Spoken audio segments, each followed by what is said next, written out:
ఇరాన్‌తో మొదలెట్టిన యుద్ధం అమెరికా అధ్యక్షుడు డొనాల్డ్ ట్రంప్‌కి శత్రు దేశాల కాదు, మిత్ర దేశాల కాదు, సొంత దేశంలో కూడా కని విని ఎరుగని స్థాయిలో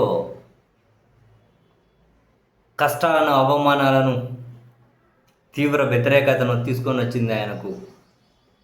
అది ఎంతవరకు వెళ్ళింది అంటే అమెరికా రాజ్యాంగంలోని 25వ రాజ్యాంగ సవరణ ద్వారా డొనాల్డ్ ట్రంప్ను తొలగించబోతున్నారు అని ఈవెన్ బెట్టింగ్ మార్కెట్లలో అయితే ఇదే హాట్ టాపిక్ అయిపోయింది.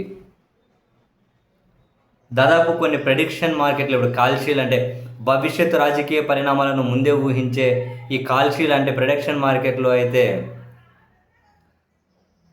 గత నెల ముగిసే వరకు అంటే మార్చి 31 వరకు అమెరికా అధ్యక్షుడిని తొలగిస్తారు అనే అంశం మీద 28% మంది ఎస్ తొలగిస్తారు అని నమ్ముతూ ఉంటే ఇప్పుడు ఈ 4-5 రోజుల్లోనే అది ఏకంగా 37% చేరుకోవడం.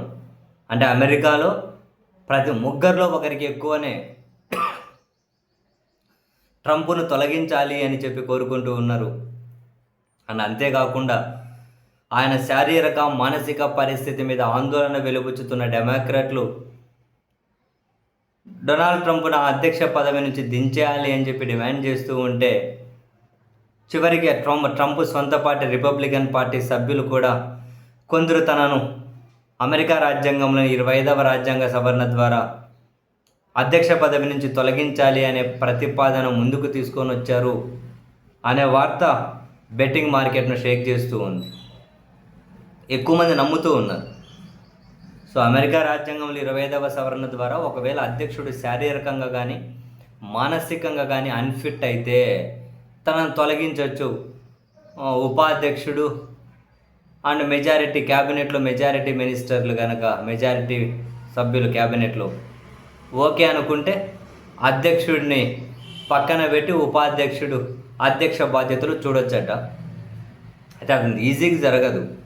సో ఆయన శారీరకంగా మానసికంగా అన్ఫిట్ అని చెప్పి వీళ్ళు ఒక ప్రతిపాదన ముందుకు తీసుకొని వచ్చి ఒకవేళ దానికి అధ్యక్షుడు కనుక ఎదురు తిరిగితే మళ్ళీ అమెరికన్ కాంగ్రెస్ అటు senate and house of representatives 2 సభల్లోనూ 3/2 మంది దానికి అంగీకరించాలి. బట్ ప్రస్తుతం ఉన్న పరిస్థితులు ఇవన్నీ సాధ్యమవుతాయి అని చెప్పి బెట్టింగ్ మార్కెట్లు నమ్ముతూ ఉన్నాయి. అందుకే కాల్షీ లాంటి పేరెన్నిక గల ప్రెడిక్షన్ మార్కెట్లో కూడా అధ్యక్షుడిని తొలగించేస్తారు అని 37% మంది నమ్ముతూ ఉండడం చాలా ఇంట్రెస్టింగ్. ఇప్పటికే సొంత పార్టీ, సొంత ప్రభుత్వం, సొంత దేశంలో ట్రంప్ తీవ్ర విమర్శలు, కని విని ఎరుగని స్థాయిలో అమెరికాకు నష్టం, ప్రపంచం అస్థిరత. ఎక్కడైనా అమెరికా అధ్యక్షుడు శాంతి కోసం ప్రయత్నాలు చేయాలి, కానీ అధ్యక్షుడేమో యుద్ధం కోసం చేతులు జాల్చి చేతులు పెట్టి కాల్చుకుంటూ ఉన్నారు. అమెరికాకు తీవ్ర నష్టం అని చెప్పి ఆ దేశం, ఆ సొంత పార్టీ వాళ్ళే, ఆ ట్రంప్ సొంత పార్టీ వాళ్ళే తీవ్ర అసంతృప్తి. ఏకంగా ఆర్మీ చీఫే పక్కకు తప్పుకున్నారు, కౌంటర్ ఇంటెలిజెన్స్ చీఫ్ పక్కకు తప్పుకున్నారు, 40 మంది ఆర్మీలో ఉన్నత స్థాయి వాళ్ళు పక్కకు తప్పుకున్నారని వార్తలు వాటిని అదిమి పెడుతున్నారు వాషింగ్టన్ అని. ఈ వార్తలు ఉండనే ఉన్నాయి. చివరికి సొంత మిత్ర దేశాల దగ్గర నుంచి కూడా ఈ యుద్ధానికి ఆమోదం లేకుండా కొనసాగిస్తూ ఉండడం మీద అమెరికా ఇంటెలిజెన్స్ కూడా వ్యతిరేకంగా ఉంది అనే వార్తలు ట్రంప్ను ఉద్వాసన ద్వారా తొలగించబోతున్నారు అని నమ్మే వాళ్లకు బలాన్ని ఇస్తూ ఉన్నాయి. నిజంగా అదే జరిగితే చరిత్రలో ఫస్ట్ టైం.